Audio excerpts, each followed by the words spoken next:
Oh boy. Hi everyone, welcome to our next part of me reading the Constitution. For this part, we are probably going to read one of the most lengthy of the amendments. We're going to read the 20th now, which was ratified on January 23rd of 1933. So yeah, we go forward in time by 13 years. And this amendment deals with presidential and congressional terms. Why do I say oh boy? Because this is one of the longer ones. This one has 6 sections on it, so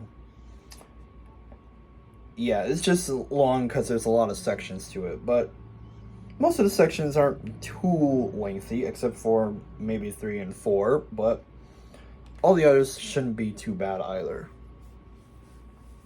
And so let us begin. Amendment 20, Section 1.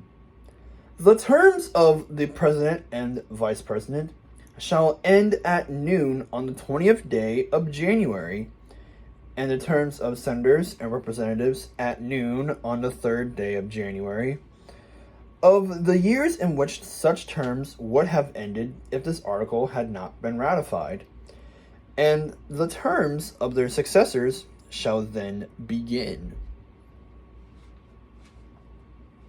Section 2. The Congress shall assemble at least once in every year, and such meeting shall begin at noon on the 3rd day of January, unless they shall by law appoint a different day.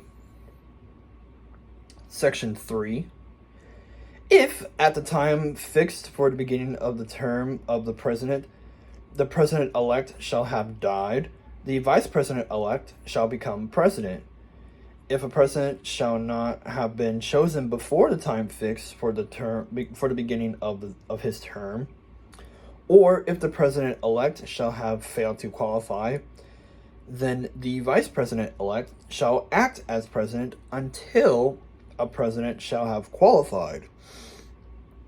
And the Congress may, by law, provide for the case wherein neither a President-elect nor a Vice President-elect shall act as President,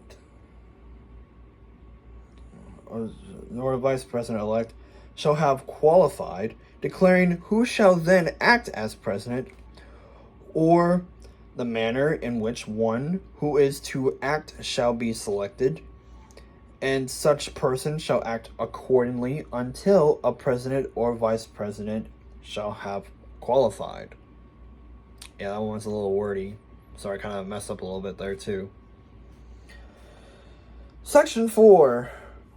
The Congress may, by law, provide for the case of the death of any persons from whom the House of Representatives may choose a President whenever the right of choice shall have devolved upon them, and for the case of the death of any persons from whom the Senate may choose a Vice President whenever the right of choice shall have devolved upon them. Section 5. Section 1 and 2 shall take effect on the 15th day of October following the ratification of this article. Section 6.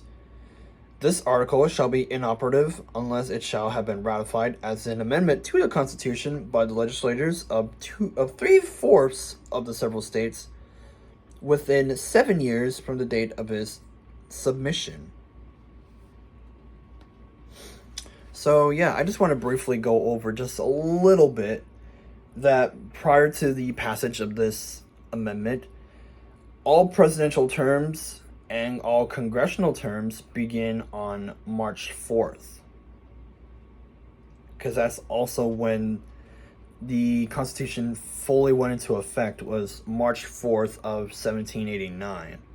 That's when we got the first, Supreme Court, the first Congress, and when the Vice President kind of,